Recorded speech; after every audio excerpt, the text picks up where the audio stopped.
என்னால பாபாஜி உங்ககிட்ட பேசினேன். இப்போ நான் மனசால பேசினேன். எனக்கு நிறைய ஒரு 1000 கேள்விகள் இருக்கும். எனக்கு சரியான மார்க்கத்தை எனக்கு காமிங்க. இது நடக்கிறது 1998 ஏப்ரல் மாசம். அப்ப வந்து அவர்கிட்ட சொல்றேன், எனக்கு சரியான மார்க்கத்தை, உண்மையான மார்க்கத்தை காமிங்க. உண்மையான ஒரு குரு எங்கேயாவது இருப்பாரு, அவர் வந்து எனக்கு காமிங்க. அதுல இருந்து நான் வந்து இதுல இந்த கேள்விகளுக்கெல்லாம் பதில் தெரிஞ்சுட்டேன்னா கண்டிப்பா இது வந்து உலகத்துக்கு நான் எடுத்துட்டு போவேன்.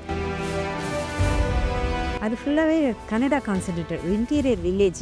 இதில் கர்நாடகாவில் டி நரசிபுரா, திருமல்கூடு நரசிபுரம் ரொம்ப ஃபேமஸான நரசிபுரா ரொம்ப சக்தி வாய்ந்த கோவில்னு சொல்லுவாங்க, புராதன கோவில். அப்புறம் அந்த வெளியில் அழகாக காவேரி பாஸ் ஆகும். இந்த பக்கம் முஸ்லீம்ஸ், அந்த பக்கம் ஃபுல்லாக ஹிந்துஸ். தர்கேஸ்வரிங்கிற இடத்துல அது ஈஸ்வரி கோவில், அதுவும் ரொம்ப சிலாகிக்கக்கூடிய அப்படிப்பட்ட ஒரு முகுரமான தெய்வீ கோவில் அப்படின்னு சொல்லுவாங்க. இந்துக்களும் முஸ்லீம்களும் இணக்கமாக வாழ்ந்துருக்கிறாங்க. தர்கேஸ்வரியோட பவர்னு சொல்லுவாங்க. அந்த மாதிரி ஊருக்கு போய்க்கணும். விலை மதிக்க முடியாத சமாச்சாரத்துக்கு இவ்வளவுதான் விலை அப்படின்னு சொல்லாம சொல்லியிருக்காங்களே அப்படின்னு எனக்கு அதனாலயே நான் போனேன். விலை மதிக்க முடியாத சமாச்சாரத்துக்கு விலை கட்ட முடியுமா? அனுபவத்தை வந்து மற்றவங்களுக்காக ஷேர் பண்ணிக்கிறோம். இதுக்குன்னு விலை கட்டவா முடியும்? விலை கட்டவே முடியாத சமாச்சாரம். ஏன்னா இது பரவலோகத்தை சேர்ந்த விஷயம். பேசுறது எல்லாமே இகலோகத்துக்கு வேண்டிய சமாச்சாரம். ஏதோ வேணு கானம் வந்தது, நல்ல ஃப்ளூட் வாசிக்கிறது. அந்த பாட்டு வந்ததும் அது தலையில வந்து அப்படியே தொடர மாதிரி இருந்தது. அப்படி தொடர மாதிரி இருந்தபோது அந்தந்த இடத்துல அப்படியே தொட்டு ஒரு விதின் 2 seconds இருக்கும். அதுக்குள்ள எனக்கு தலைவலி காணாம போயிடுச்சு. எனக்கு ரொம்ப ஆச்சரியம். ஏன்னா ஒரு டேப்லெட் சாப்பிட்டு அப்புறம் 1 மணி நேரம் ஆகணும், அப்பதான் வந்து அது ரிலீஃப் கிடைக்கும். தலைவலி இருந்தது. இது பழக்கமானது.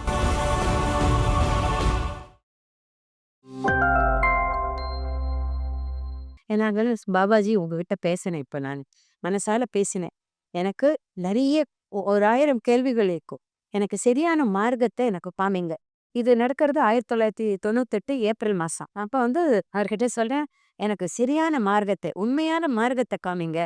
உண்மையான ஒரு குரு எங்கேயாவது இருப்பாரு, அவர் வந்து எனக்கு காமிங்க. அதுலேருந்து நான் வந்து இதுல இந்த கேள்விகளுக்கெல்லாம் பதில் தெரிஞ்சுட்டேன்னா கண்டிப்பா இது வந்து உலகத்துக்கு நான் எடுத்துட்டு போவேன்.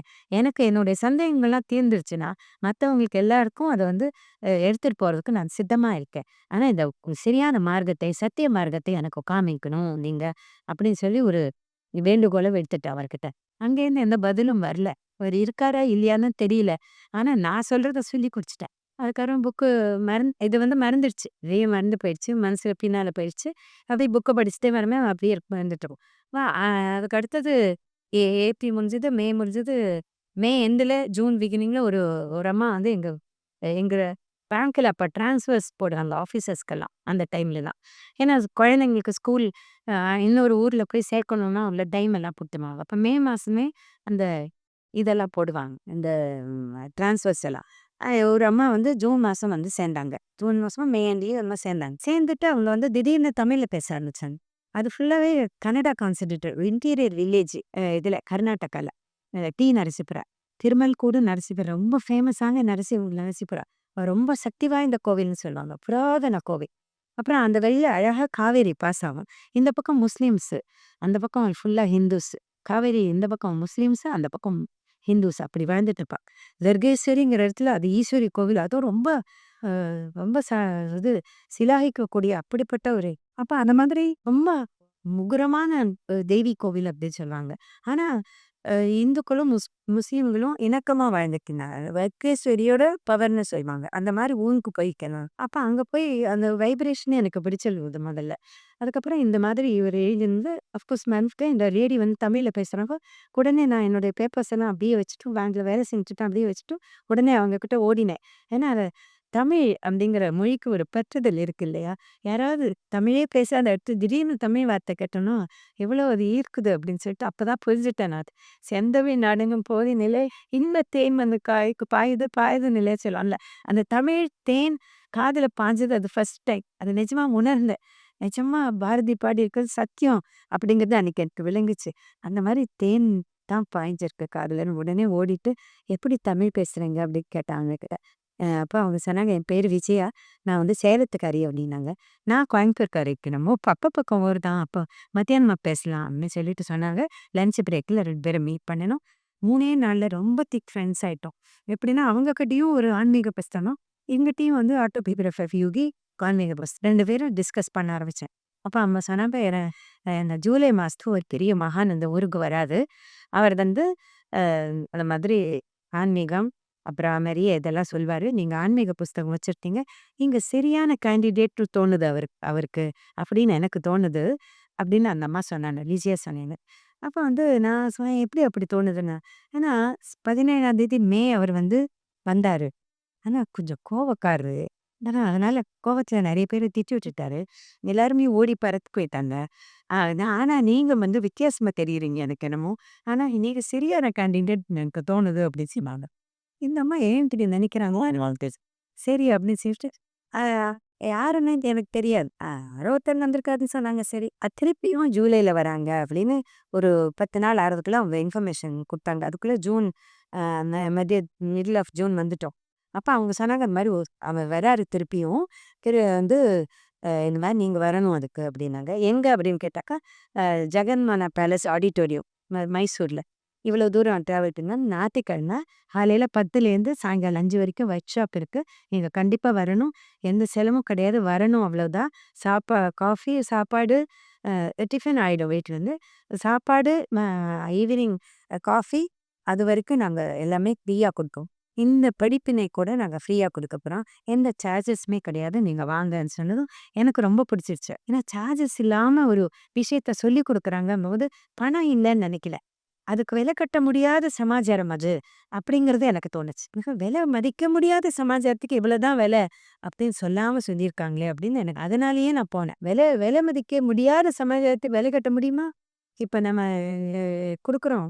இது நம்முடைய அனுபவத்த மத்தவங்களுக்காக ஷேர் பண்ணிக்கிறோம். இதுக்குன்னு விலை கட்டவா முடியும்? விலை கட்டவே முடியாத சமாச்சாரம். இதுக்காக எதுக்கு ஏன்னா இது பரவலோகத்த சேர்ந்த விஷயங்க. பேசுறது எல்லாமே. இகலோகத்துக்கு வேண்டிய சமாச்சாரம். இந்த இகலோகத்து வாழ்க்கைய வாழறதுக்குள்ள உபயோகமான உபகரணம் அதெல்லாம். அதுக்கு விலை கட்டவே முடியாது. பரவலோக சமாச்சாரம் எதுக்குமே விலை கட்ட முடியாது. அப்படி இருக்கும்போது விலையில்லாம சொல்றாங்களே, இந்த தியான டீச்சிங்க்கு பைசா வசூல் பண்ண மாட்டாங்க அப்படின்னு சொல்லி எனக்கு ரொம்ப பிடிச்சு போயிடுச்சு. எனக்கு அதுதான் வேணும். ஏன்னா நெறைய பார்த்துட்டேன். எனக்கு நெறைய பேம்ப்ளெட்ஸ் எங்க வீட்டு பக்கத்திலேயே ரமணாசிரமம் இருக்கு. அதுல art of living, science of living, அப்புறம் என்னென்ன லிவிங் உண்டோ எல்லாமே உண்டு. எல்லாம் வந்துருவாங்க.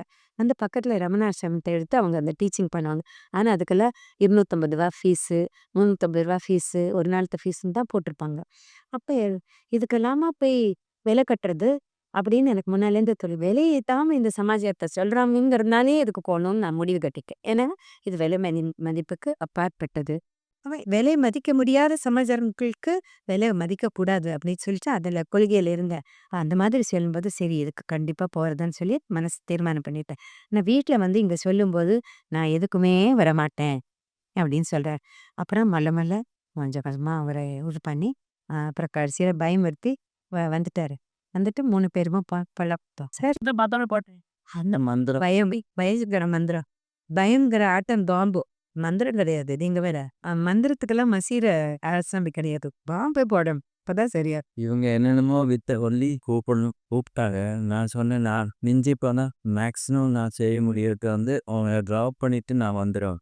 லிஃப்ட் வேணாம் தானே கூட கூட்டிட்டு போனேன், கூட்டிட்டு வரணும். அதை நான் செய்ய ரெடி. ஆனால் வற்புறுத்தாத என்ன உட்கார சொல்லி அது எப்படி இருப்போம், எப்படி கதை வருது எனக்கு சொல்ல முடியும். ஸோ அதை பொறுத்த இருக்கு. என்னுடைய கண்டினியூஸ் இந்த program depends upon the quality of the growth. Okay. So அதனால் நான் ஓகே ட்ராப் பண்ணிட்டு வரேன்னு எக்ரி பண்ணிட்டேன். ஏன்னா அப்படித்தானே ஒரு ஹவுஸ் ஹோல்டராக இருந்தபோது அந்த கிழமை நம்ம செய்யணுமே ட்ராப் ஆர்டர் மட்டும் செய்யலாம். மற்றங்க விஷயத்த என்ன எனக்கு ராமாயணம் பார்க்கணும். அன்றைக்கி ஞாயிற்றுக்கிழமை டிவி ராமாயணம் வரும், அது பார்க்கணும். அப்புறம் ஹோட்டலில் போய் நல்ல ஜன்னன் சாப்பிடலாம். அப்புறம் ஆயா இருக்கலாம். ஏன்னா என்னுடைய ஆஃபீஸையும் வீடும் ஒன்று தான். அப்போ புரியுதா? அப்போ நான் சரின்னு சொல்லி ட்ராப் பண்ணிட்டு தான் போனேன். அப்ப போன சமயம் சரி அப்புறம் வந்தாரு. உள்ள வந்துட்டு உட்காந்து பத்ரிஜி எந்தரோ மகானுபாவங்கிற வைட் அண்ட் ஒயிட்ல பத்ரிஜி வந்திருக்காரு. வந்துட்டு அப்ப அவர் பத்ரிஜின்னு தெரியாது. ஏதோ குருஜி. அப்ப எல்லாரும் உட்காந்துருக்கோம் தியானத்துல. அப்ப எத்தரு மகானுபாவையோ அப்படிங்கிற பாட்டு பாடுனது இது அந்த பாட்டு எனக்கு ரொம்ப பிடிக்கும். அப்படியே உட்காந்துட்டாரு. நான் நைஸா கேட்டேன், "போகலையா?" அப்படின்னு சொல்லிட்டு. "இல்ல அவரு அந்த சாமிஜி வந்திருக்காரு. நல்லா பாடுறாரு. எனக்கு ரொம்ப பிடிச்சிருக்கு. அதனால கொஞ்ச நேரம் கூட கேட்டுட்டு போறேன்" அப்படின்னாங்க. சரி ரைட் அப்படின்னு. அதுக்குள்ள எனக்கு பயங்கர தலைவலி. டென்ஷன். இவர் உள்ள வருவாரா? வரமாட்டாரா? இது சரி எழுந்திருப்போமா? இல்ல இத விட்டுட்டு பாதியிலேயே போணுமா? விஜயாக்கு எப்படி பதில் சொல்வேன்? இப்படியெல்லாம் எனக்கு டென்ஷன் ஆயிடுச்சு. டென்ஷன் ஆகி அந்த டென்ஷன் ஆனாலே ஒரு மைக்ரைன் ஹெட்டேக் அப்பெல்லாம் வரும். அந்த மாதிரி பயங்கர தலைவலி. இங்க வந்து பொழந்துட போகுது அப்படிங்கிற மாதிரி தலைவலி. இவர்கிட்ட சொல்லவும் முடியாது. சொன்னா திருப்பி என்னன்னே திக்காது. நீ தானே வந்த ஐயா அனுபவி அப்படிம்பாரு. அதை வேற கேட்டுடணும். இப்ப வலியோட அந்த திட்டியும் வாங்கிக்கணுமே. பேசாமலாவது இருந்துடலாம்னு சொல்லிட்டு திட்டு வேண்டாம் அப்படின்ட்டு வலியை அனுபவிச்சுக்கலான்னு இல்லை. இப்பப்பா கொஞ்ச நேரம் பொறுத்து அவர் வந்து எல்லாரையும் கண்களை மூடிக்க சொன்னாரு. மூச்சை கவனிங்க அப்படின்னு சொன்னாரு. கைகளை கோர்த்துட்டு அப்படியே உட்காந்துருந்தோம். அந்த சமயத்துல அவர் வந்து ஏதோ வேணு கானம் வந்தது. நல்ல ஃப்ளூட் வாசிக்கிறது. அந்த பாட்டு வந்ததும் அது அது தலையில வந்து அப்படியே தொடர மாதிரி இருந்தது. அப்படி தொடர மாதிரி இருந்தபோது அந்தந்த இடத்துல அப்படியே தொட்டு ஒரு விதின் 2 செகண்ட்ஸ் இருக்கும். அதுக்குள்ள என் தலைவலி எல்லாம் காணாம போயிடுச்சு. எனக்கு ரொம்ப ஆச்சரியம். ஏன்னா ஒரு டேப்லெட் சாப்பிட்டு அப்புறம் 1 மணி நேரம் ஆகணும். அப்பதான் வந்து அந்த ரிலீஃப் கிடைக்கும். தலைவலி இருந்தது. இது பழக்கமானது. இதுக்காக தான் என்னோட கசின்ஸ் எல்லாம் அ இது மெடிக்கல் ரெப்ரசன்டேட்டிவா இருந்தாங்க 1, 2 பேர். அவங்கலாம் எனக்காகவே அந்த மருந்துகள வாங்கி கொண்டு வந்து குடுப்பாங்க. ஃப்ரீஸ் அத ஃப்ரீ சாம்பிள்ஸ் கிடைக்கும்ல, அத கொண்டு வந்து குடுப்பாங்க. "இந்த மாரி மருந்து சாப்பிட்டா தான் சரியாகுங்கிற" நிலையில, இந்த மாரி ஃப்ளூட் மியூசிக் வந்து எனக்கு பயங்கரமா சரியாயிடுச்சு. இது என்ன வித்தை? என்ன மந்திரம்? என்ன சமாச்சாரம்? எதுவும் எனக்கு புரியவே இல்ல. கண்ண தொறந்து பார்க்கலாம். இது வந்து ஒரு கேசெட் வச்சிருக்காங்களா?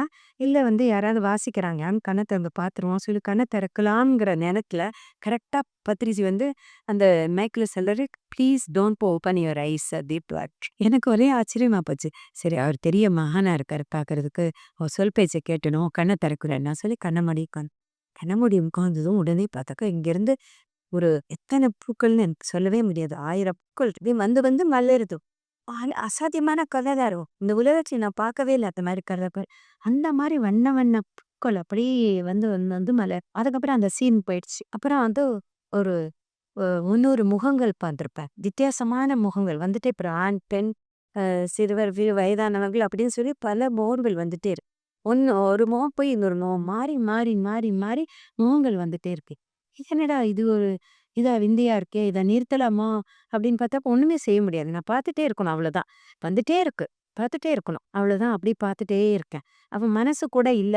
அதனால எண்ண முடியாது. எதுவுமே எண்ண முடியாது. நான் வந்து பயங்கரமா அதுக்குள்ள உள்ள இழுக்கப்பட்டேன். அதனால இந்த உலகத்தே இல்ல நான். எங்க இருக்கேன்? என்ன டைமு? என்ன நாள்? எங்க உட்காந்துருக்கோம்? யார் சொல்லிக் குடுத்துருக்காங்க? ஒண்ணுமே எனக்கு தெரியாது. கம்ப்ளீட்டா cut off from the world. அப்படி உள்ளுக்குள்ள போயிட்டேன். அப்புறம் பார்த்தாக்கா திடீர்னு இமயமலைக்கு போயிருக்கு. இமயமலையில நிக்கிறேன். இங்க இந்த பக்கத்துலன்னு பார்த்தாக்கா பிரம்மாண்டமான மலை. இந்த பக்கமும் அந்த மாதிரி இருக்கு. அந்த சிகரங்கள் எல்லாம் பார்த்து ஒரே விந்தியா இருந்து, ஒரே ஐஸு நிறைய பதிஞ்சிருக்கு இமயமலை. ஒரு பக்கத்துலேருந்து பார்க்கும்போது கோல்டனா தெரியுது. ஏன்னா அந்த சூரிய ஒளி போட்டு அப்படியே தங்க நிறம் அப்படி தெரியுது. இன்னொரு பக்கம் பார்த்தா அப்படியே சில்வரா தெரியுது. பியூட்டி எவ்வளோ அழகு, எவ்வளோ அழகு.